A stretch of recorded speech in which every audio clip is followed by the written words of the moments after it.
when I was looking on the site, I saw the big two words is go deeper. So I thought if I'm an individual or I'm a large corporation or if I'm a startup, like that is very interesting. It's not what you see on a lot of websites about leadership or workshops. Like maybe one of you could like speak a bit about that. Like what does that mean? Pete is our go deep expert, aren't you? He's a deep diver, and I think Pete, you're classically positioned to answer the question on deepness. Well, when this business began, Brian, it was a group of people who would have a shared sense of purpose around enabling people to bring more of the best of themselves to how they live and how they work. And we got together to talk about that, and we talked about why are we even meeting, what is it we want to do? And what was emerging was we don't want to settle for the easy level of conversation. We want to go below that. And one of the taglines that was used was below the line. We want to go deeper. So that's where the original company name came from. And then it's about there's the simple stuff you can settle for, and there's models of leadership and all of that, and that's valuable. But what we found and how we tend to challenge each other as well is how are you showing up for questions like that? How are you bringing yourself to things? What beliefs are you holding? As Dave would often say, that our lives are products of what we're saying yes and no to. So it's bringing things like that and encouraging people to look within, realise things that might be holding them back, and then they're better able to bring more of the best of themselves. So that would be my perspective on, I suppose, the origins of why we even got together to get into business together.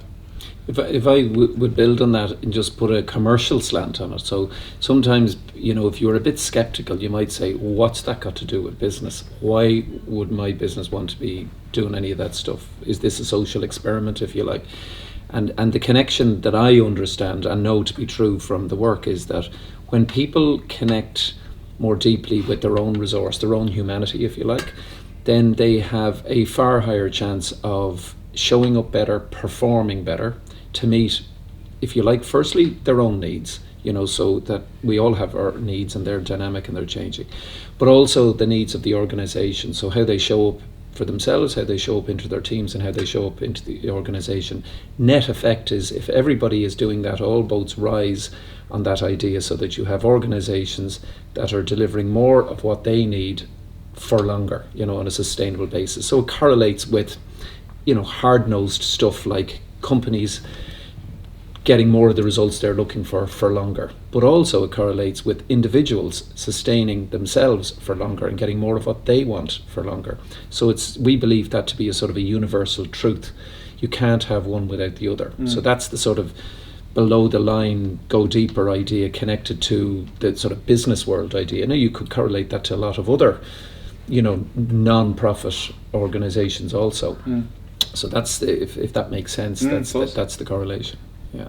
I suppose another way I tend to look at that, Brian, is that organisations want to be more effective. They want to be more successful. So whatever that means to them, it might be market share, product, growing new product lines, whatever that is.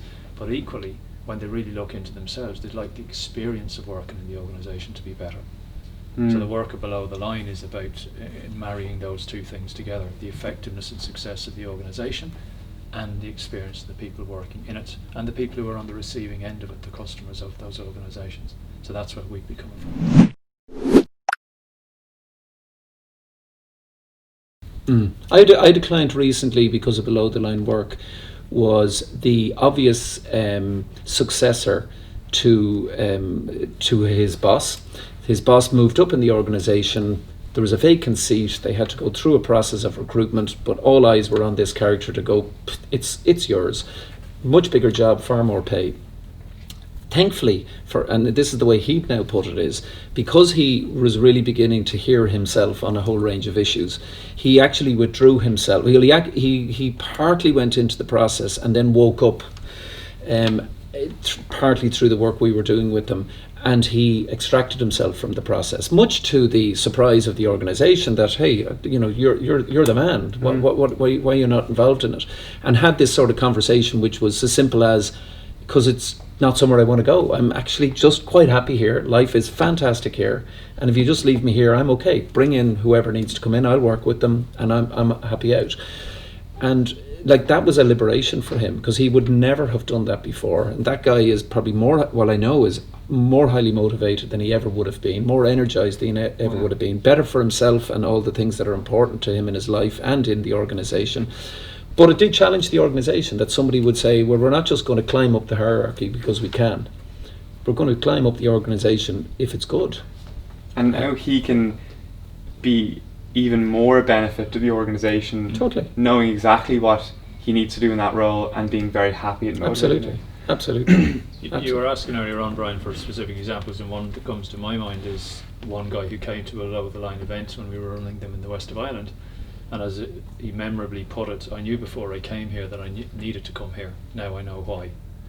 And our role, as we see it, would be to create the space for that person to get in touch with that. It's not that we told him why, he figured it out. So some of it is about creating an environment, giving people the space. Or another guy that I worked with where he's an entrepreneur and he's brimming with ideas and he wants to get into this and he wants to get into that, but there was something not quite clicking for him.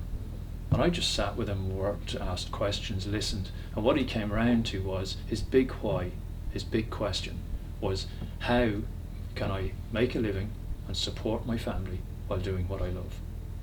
So that became an anchor for him. And his life now is a combination of entrepreneurial business and working with a company, and between the two he's addressing that question. But it's about unearthing that question. Go back to where you started this conversation. Go deeper, look within, go below the line. So that would be where we'll come at it from different angles, we'll bounce off each other. And part of why we're in business is as Ian said earlier on, we have fun together. We're learning and we're growing with each other, and seeking to make a difference with the people we work with. What we talk about doing all the time as a group is creating safe space. So we do that individually in our work or as a group when we work with groups together. Is creating that space where people feel that they can get in touch with some part of their authentic selves. What happened in the group yesterday? Can you share a bit? Absolutely, it's very simple. A managing director in the healthcare sector working with a group where she's realising what it is to be a leader. Now, she's always been a leader, but in a very simple way. She runs a business, and there was a CEO for the group, and the CEO for the group stood aside and said, actually, the managing directors report directly to the board.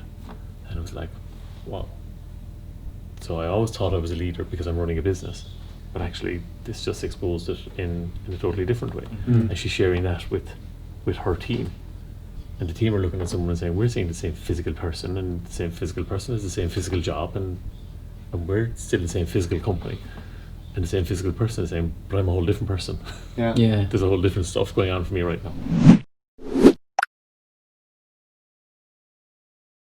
This sounds fantastic, so I'm enjoying this conversation I'm having with you, but what does it actually look like? You know, I'm here in an organisation and I'd probably have to get approval to do something, and at the minute I can't see what that would be.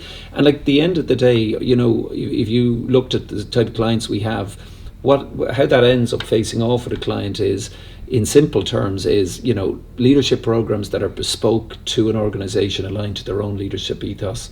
Team interventions for leadership teams across an organisation, again aligned to what they're trying to do, and also married to the ethos that three of us have just been talking about. One-to-one interventions, and a whole load of subsets of that. There could be specialist subjects around, you know, resilience, for example, having, you know, courageous conversations, whatever it might be. So they turn into practical, real things that organisations can get their head around. But what we've been talking about is more about what goes on in that process at a human level. We will teach them to juggle. We are going to have a castaway experience. We're going to take them off onto an island and Fantastic. get them integrating with each other to save each other. Yeah. So we're also heading back down to Bermuda for trip number 4 to work with some amazing people down in Bermuda, most likely some banks, some reinsurance companies, some of the local private businesses down there. So Jerry and myself are heading down there, and we're going to be running a number of press pause events. We're going to be running a number of leadership events. So that's happening in the middle of November, which will be great fun, and that will carry on. That work will carry on into next year as well. We're continuing to work with a fantastic world governing body of sport. We've been working with them on lots of things, leadership and teamwork, but right now helping them in sort of around culture and living their And we're not mentioning who they are, but there's going to be a World Cup in Japan next year for that organisation. Exactly. Yeah, I know the one. Yeah. They're an amazingly ambitious bunch of people who are so authentic about how they try and live their own values, and working really, really hard on holding themselves to do that in their own organisation better and better every day. So that's great fun to be working with people of that integrity around that subject. So that's really exciting work, and we're all involved in that. Yeah. And renewable energy? Yeah, just starting off work now. So you and me were in with the CEO and the HR director during the week. So that's work where the leader, the CEO, wants people, and interestingly, one of the words he uses is show up. So one of the ideas we put to them was that the CEO would come in and be interviewed by the group during the leadership development program. He's well up for that, prepared to be asked anything. And we feel then that absolutely connects with his starting point, which is about showing up. It's about accountability, about personal performance. I'm open to being asked anything on that. So that's starting up, and this is a seriously ambitious company. This guy is striving to be world class in the way that they lead the business. And their organisation spans what? I know he's opening in Colombia. Yeah, so that's the spanning Republic of South Africa, Asia, Europe, South America, North America. So the people are going to be coming from these satellite offices into this session in Dublin, which is going to be happening in late November. Amazing. And we just kicked off our Open Leadership Programme, our third one of this year. So we're opening 3 of those every year. So that just kicked off with an amazing group of people from lots of different organisations. And that's the big thing to mention, isn't it? That it's different organisations. So a group of typically 8 to 10 people from all walks of life, leaders, potential leaders, high performers in their organisations. Fantastic.